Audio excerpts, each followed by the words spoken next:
Welcome po sa Cathartica. Ang Cathartica ay isang dedicated column po ng Baguio Chronicle na dyaryo para sa ating mga local artists. And this time, we'll be featuring Sir Mike Cruz, an abstract painter. Sir, how did you get started with painting? Did you start with sketches lang? Anong edad kayo nung una kayong medyo nagkaroon ng interest? Well, actually, when I was nung bata ako, I first learned to draw before I started talking. Wow. Yun ang napansin ng mga magulang ko. So, from that time, since elementary, sabi ko, gusto kong ganito pagka maging arkitekto. Yun ang naging dream. Yung paghawak ng pen, yung ink, yung pinta, naging parang second nature na sa akin. Of all there's a painting in particular, anong pinaka-favorite ninyong material na ginagamit? Acrylic ako eh. Okay. More of acrylic. Yung ginamit ko dito, made from scrap patapon ng mga cardboards na yan. Oh, di ba? So, nung ni-recycle ko siya, sabi ko, maganda. Pwedeng maging livelihood ulit ito.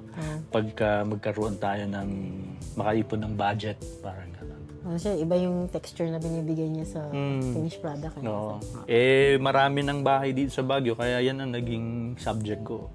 Yung mga shanty-shanty na mga... Yun, sir. Tama-tama. Where do you, kasi sir, meron kayong mga gawa na syempre, basta nyo na lang siya pininta without someone asking you, hindi siya commissioned work. Saan kayo, sir, kumukuha ng inspiration? Well, actually, you get inspirations from your family, mga experiences sa buhay, lalo na pag na-stress ka na sa pang-araw-araw. Instead of being idle, ang ginagawa ko, gawa na ako ng subject matter na it just comes. Tapos mamaya konti, makikita mo nabubuo na pa konti-konti. Kahit nasabi yung 3 araw mo inupuan yan, 4 na araw, until you come up with the finished product, it makes you contented eh. Na wow, Na-express mo. okay na. Sa Parang loobin mo. parang nailabas mo na yung gusto mong maipadama yung audience mo. Kaya most of my works are abstract. Kasi you're trying to bring out what's inside na iniisip mo to see the people, to let the people see the physical work, yung natapos mo na talaga. Did you ever, sir, yung gumawa ng yung still life, ganon? Although hindi kayo happy kasi napunta kayo sa abstract na painting. Well, actually, I have this philosophy kasi, ganyan, still life paint. Kaya nga, inimbento ang DSLR at saka SLR just to get the actual photo. I mean, I have nothing against that. But then, if you look back in history, kaya nga sila nagpipinta. It's because they want to capture the moment. Now you can capture the moment. Meron na yung dinatawag na cellphone. Yan dyan na, just a click back, kuha mo na. And it's just up to you to make the artistic work, to make, express it to the people na ito yung nararamdaman mo kung Through photography. na. Yung expression ko kasi when it comes to still life, I don't know, but sa akin kasi yun talaga ang yung principle ko yung philosophy ko talaga. Do you remember, sir, yung una ninyong mako-consider yung pinaka-una yung artwork? Nandyan pa ba siya? Wala na. Describe nyo na lang, sir. Yung mga artworks na ginagawa ko, yung mga floral. Okay. Yung sinasabi ko sa iyo noon na livelihood na ginagawa namin ng father ko. So, yun ang So, yung appeal kasi sa tao. sa mga houses. Yun yung in noong panahon na yun eh. And you were doing it to make a living kasi To make a living. So, ganun yung but not for exhibit purposes. Yun. May mga paborito ba kayo ng mga painters? Meron. Meron. Yung meron akong dyan na kinalakihan, si Matisse. Si Matisse. Matisse is more... Parang cut out yung mga gawa niya. When he got older, hindi niya talaga makapagpinta. Parang mga collage yung dating ng mga collage. Meron din si Francis Bacon. Si Francis Bacon is more the surrealistic type, in-depth ng emotions na nilalabas niya sa paintings niya. Meron din sila pull-up. Oh, Yan. diba?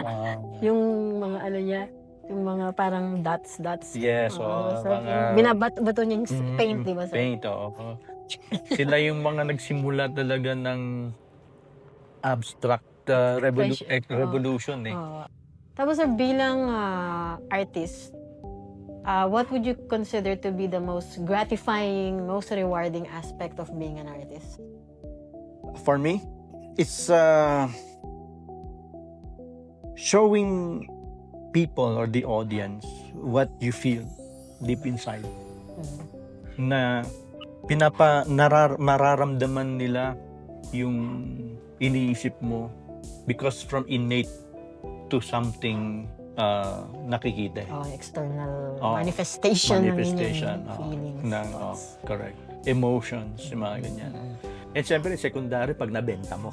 Syempre. Yun ang full feeling. Yun. Punta tayo doon, sir. Yung bilang artist, sir, yun nga, merong very rewarding yung act of creating and finishing what you started. Ano naman, sir, yung masasabi yung struggles bilang artist? Yung struggles, yung sana naman mabigyan ng time yung mga artists ngayon na ma-display man yung ginagawa nila. My feature. Ang the best part yun, yung mabenta, yung ma-appreciate, mailagay sa museum, yung mga ganyan mga dreams ng mga artists. Isa sa mga struggles natin, mahal na rin ng mga materials eh.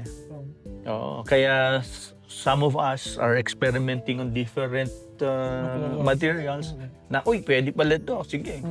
Tapos sir, siguro parang message niyo sa mga bata-bata pang mga artist na minsan nadi-discourage na sila na ituloy yung kanilang passion, kumbaga. Sa mga artist na nagsisimula, mga beginners, mga kabataan, you keep doing what you love to do. Yung pagguguhit, pagpipinta, there's no such thing as mistake doon sa mga ginuguhit ninyo. The painting would speak for itself. You will find, sooner or later, you would find a niche for your paintings. Pagpatuloy nyo lang, kasi marami sa mga artist na naging successful, na nakamtan nila talaga yung goal nila sa pagiging artist.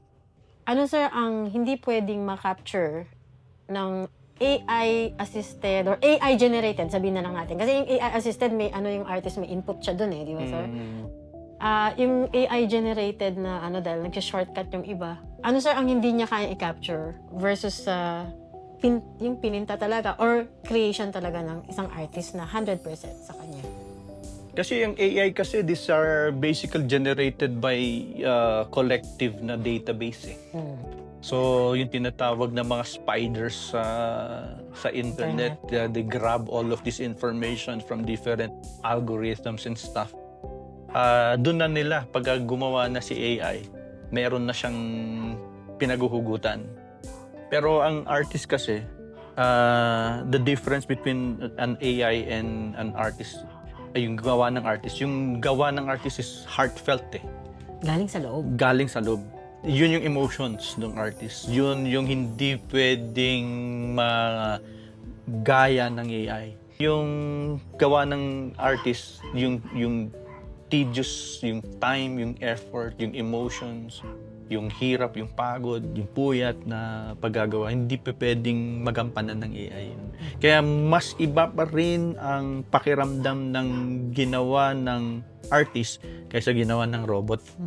So sir, sa ngayon sir, wala kayong ongoing na exhibit. So yung mga tao gustong mag-inquire. Mike Cruz artworks, di ba? Oo. Actually, I'm still looking forward sa next na exhibit namin ng Baguio Arts Guild. Doon na nila makikita yung mga ibang obra namin as a whole unit talaga as a group.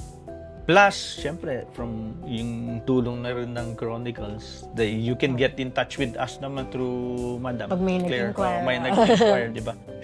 Mas okay pa yun. Sana. Ayun pala sir, gaano kayo ka-prolific? May, ano yung pinaka-lowest output nyo? At saka naman yung pinaka-maraming output nyo na may times na ganun sa isang month, makaka-produce kayo ng ganito. May times naman na medyo konti. Pagka gumagawa ako ng maliliit, sabihin natin, in a month's time, makaka-10 ako.